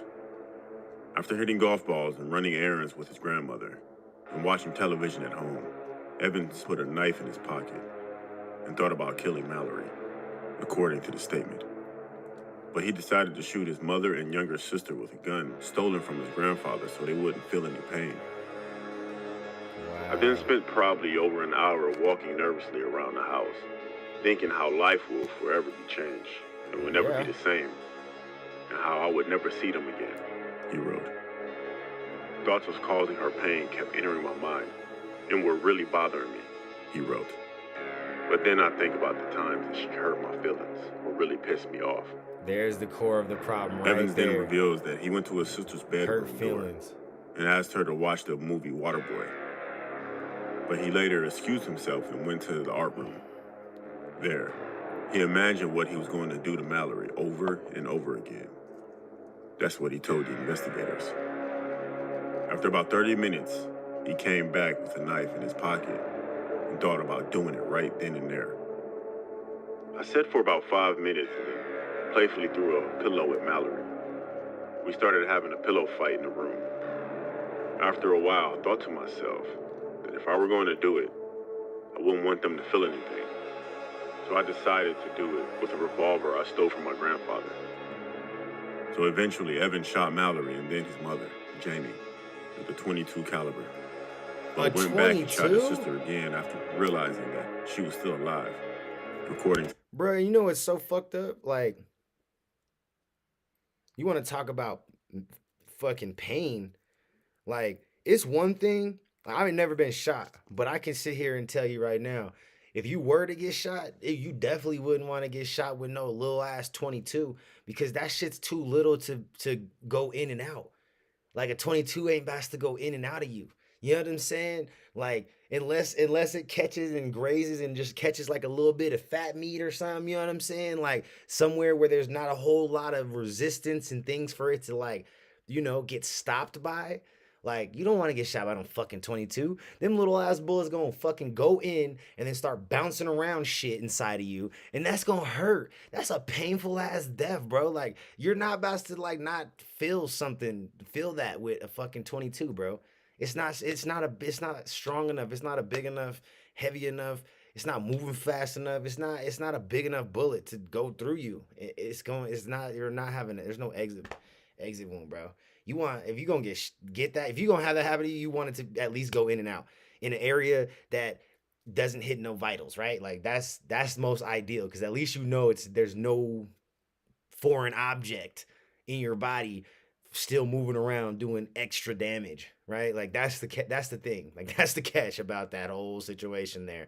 Like a little 22, that's going in and it's bouncing around some shit, bro. That shit it's bouncing around. Yeah, like, yeah, Nugget, yeah. If you let's say you get bink, it's gonna bounce around inside the dome and just scramble eggs of the brain, bro. Like, it's not coming out. He also shot his mother again to make sure she was dead. At the time of the slings, the 911 call was released in which Evans can be heard calmly explaining to the dispatcher what he did and why he did it. He told her, "This is gonna mess me up in the future." I told my sister that my mom needed her. She was in her room, and she came out of her room, and I pulled the trigger. Painless. She also rolled down the stairs, and I did it again. Wow. Then I went downstairs, and I did the same to my mom maybe 3 or 4 times. In his confession, he describes the thoughts that went through his head as he realized what he had just done. In shock, I ran to my room and was screaming at the top of my lungs that I really messed up and I ended the lives of my mom and sister, he wrote. Sheriff's deputies found the bodies of his mother and sister and arrested him. In the last lines of his confession, he wrote, "I know now, though, that I'm done with killing. It's the most dreadful and terrifying thing that I will ever experience. Oh, yeah? What happened last night will haunt me forever." Evans' lawyer, Larry Moore, objected to the confession being released to the public as it would likely influence the jurors in this already highly publicized case. As it should be. Evans was arrested at his home and taken into custody and was charged with capital murder. Police said that he was waiting outside their home with his hands above his head. Aledo Independent School District Superintendent Stan Manning told the press that both Jake and Mallory withdrew from their respective schools to be homeschooled. Jake withdrew from Aledo High School at the beginning of the school year, and Mallory began homeschooling 2 years before. His mother, Jamie, had worked for the school district for years, served as assistant principal, first grade teacher until she left in 2004. According to NBC, Evans' father was in Washington, D.C. on business. And Sheriff Larry Fowler said that the family's 2 other daughters no longer live in the house. What you're about to listen to is considered very disturbing. This is the 911 call that Jake Evans made. Parker County 911, where is your emergency? My house, What's the address?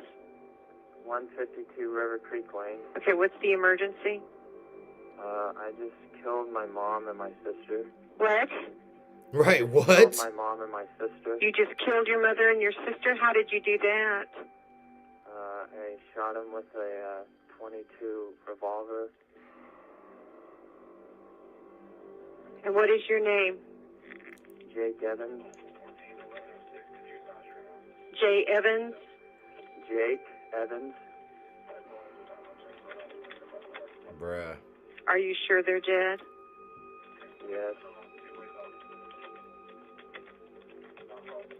That would be some creepy ass shit to be a fucking 911 operator and get that call. What up, Taylor? Okay. I want you to stay on the phone with me, okay? Are you all right? Yeah, I'm fine. Okay. Hold on just a minute. Where is the gun?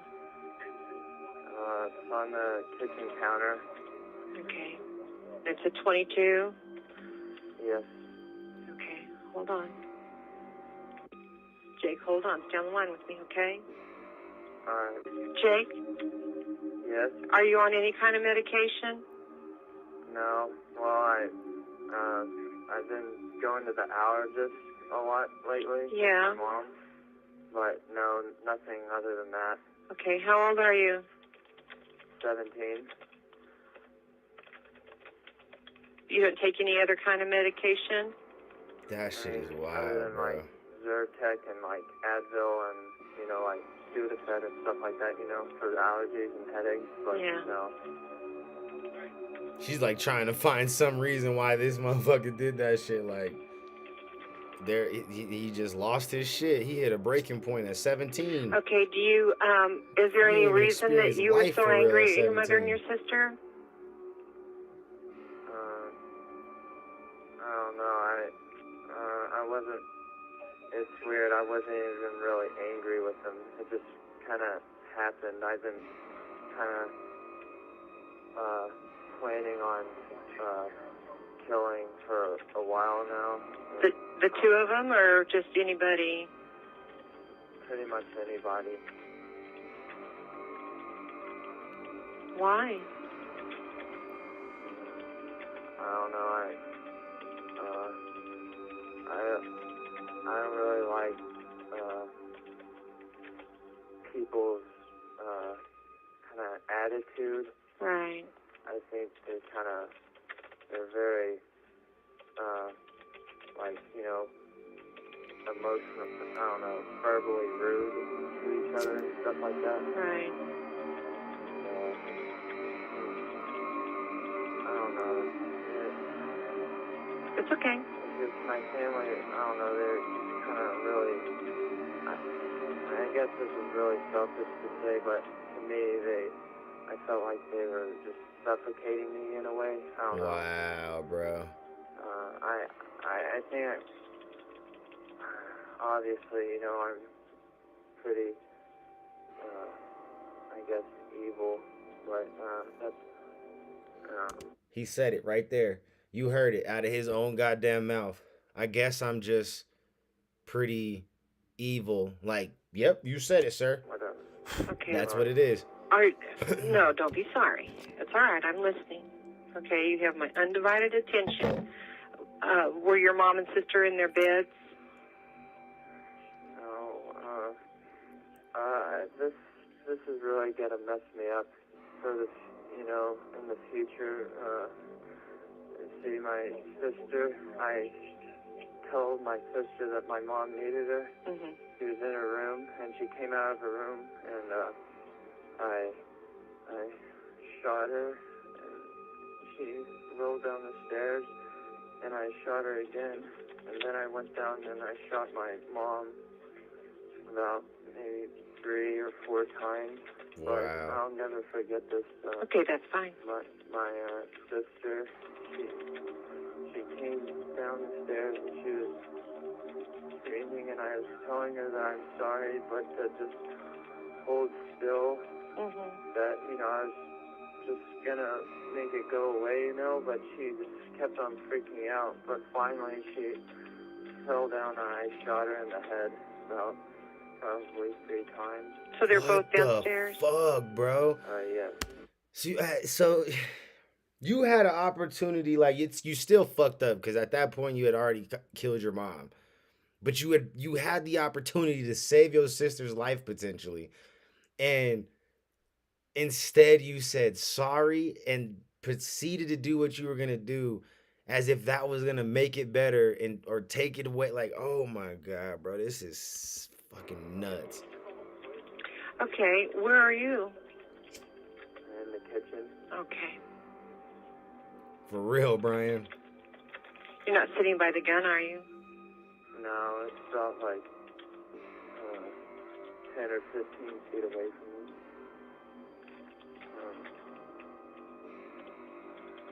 That's all right. Where's your dad?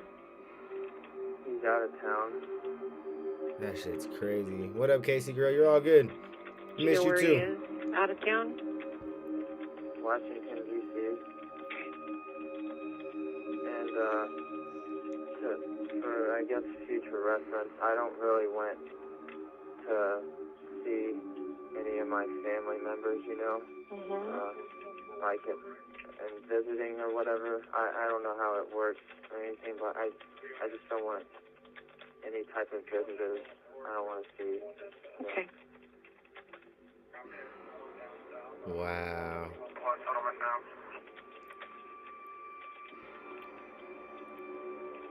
He said, I don't know how it works, but I don't want any kind of visitors. He knows his ass is going to jail. He didn't even try to run or nothing. He just made this fucking call, and that's just what it was. School, but now What up, Rob? It's kind of being homeschooled. Yeah. Yeah. So there's just you and your sister and your mom and dad in the house live there? No, my dad's out of town. Well, yeah, but normally it's just your mom and your sister and your dad and you. Yeah, and my grandpa and grandma, they live across the street.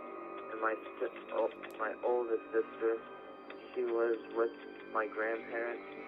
And I have another sister, and she's out in college.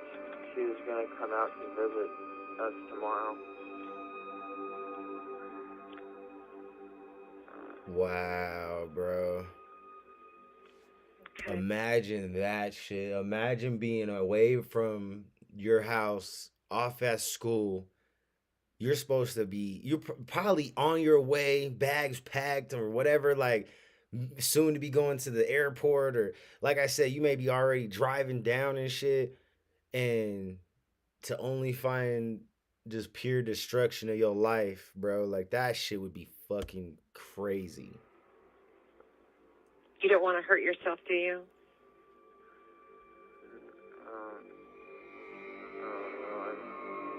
I'm a little freaked out about guns now. Hell yeah, Casey girl. I'm glad you finally good. You don't want to hurt yourself. This shit is wild. I definitely, you know, I assure you, I definitely don't like myself, you know. But I bet you don't like yourself. By guns now, and just to let you know, like, I hate the feeling of killing someone. I'm gonna be messed up. There are people that will help you.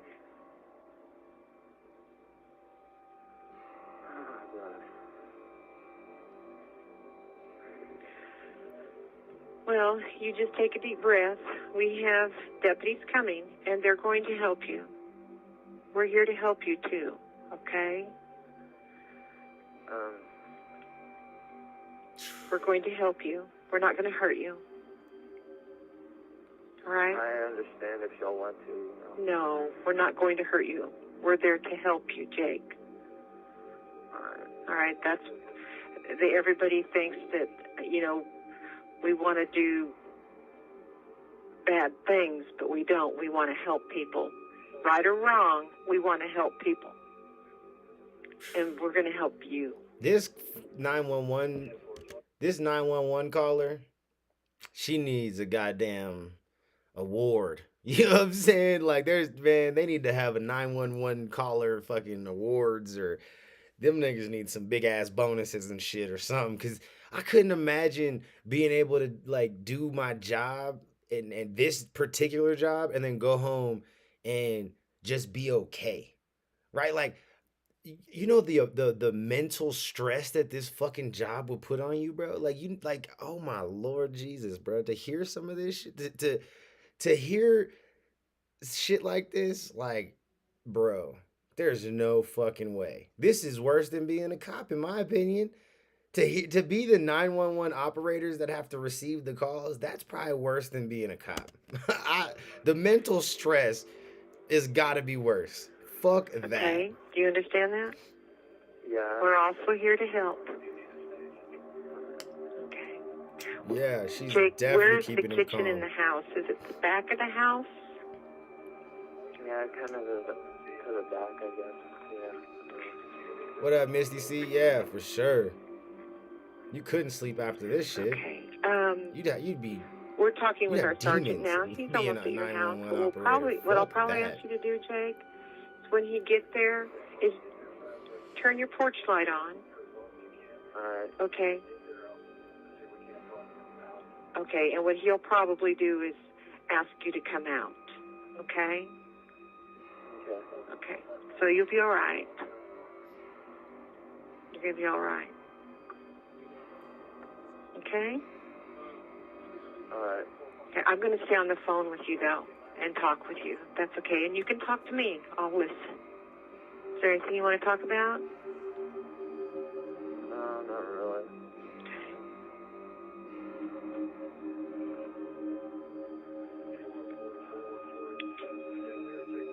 What's your grandfather's or grandparents' last name?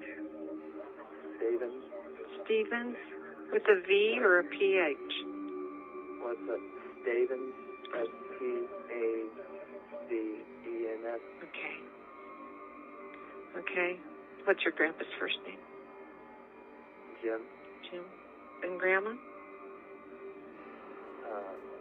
Diane. Diane.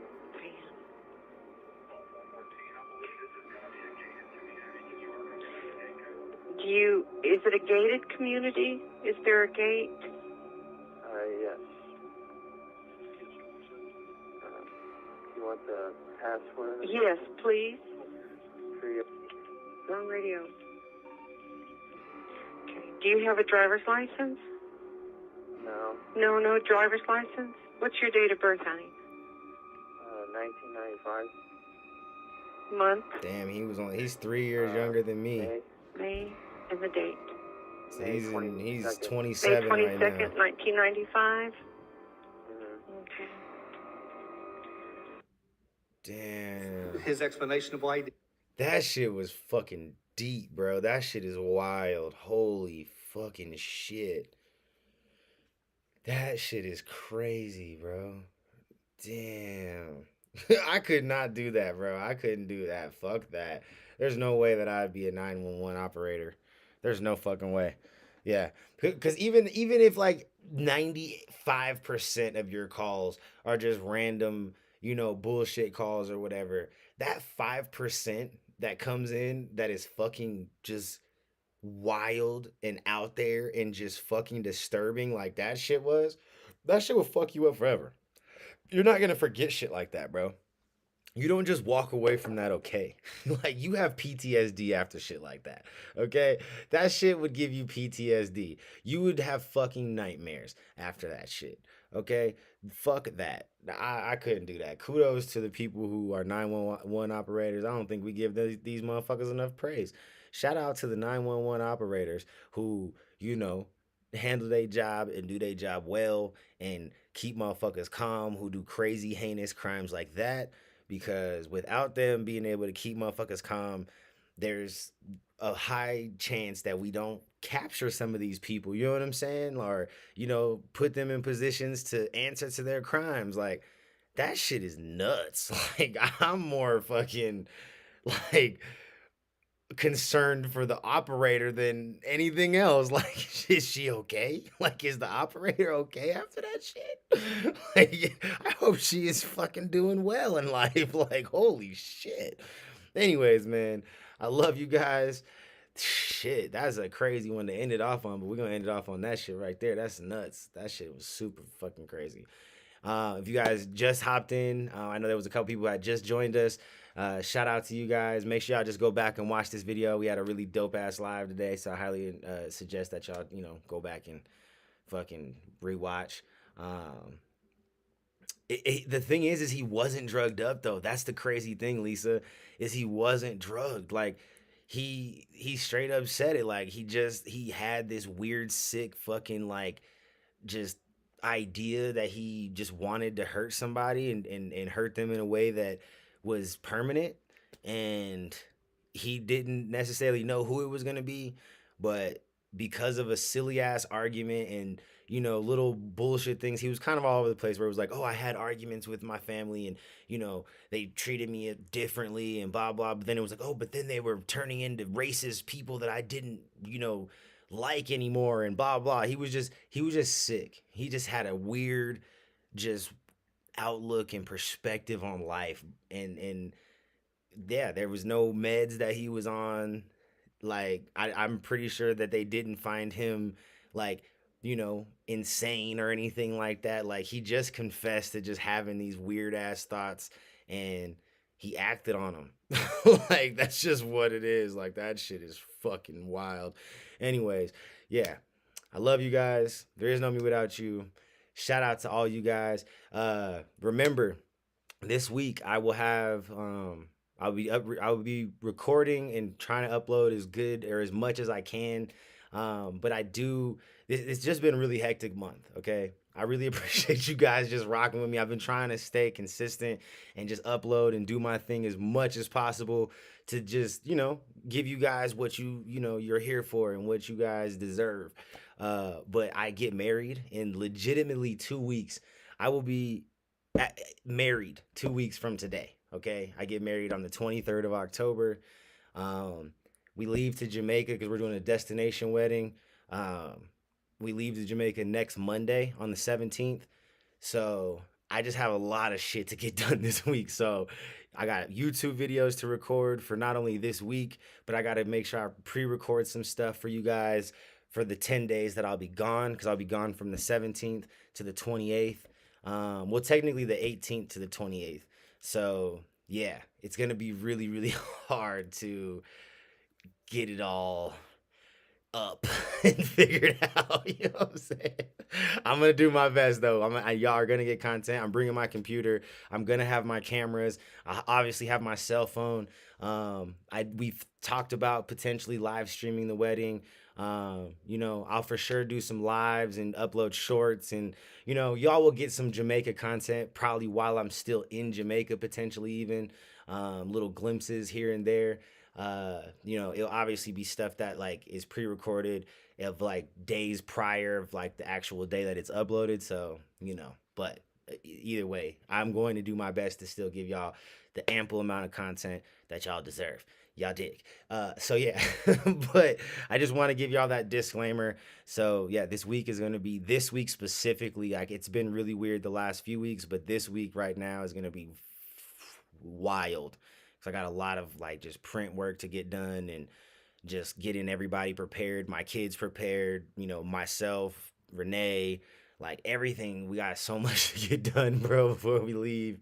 So yeah, bear with me. I love you guys, but believe me, as soon as we get back, it's game time. Everything's back to normal. So yeah, I will catch y'all later in the next live. Well, y'all get some videos tomorrow, but I'll catch y'all on the next live on Wednesday, and then yeah, we'll continue to do what we do. You dig what I'm saying? So I appreciate y'all. Y'all have a good goddamn week, and I'll catch y'all later. Peace. Lay y'all. Oops, I started recording it.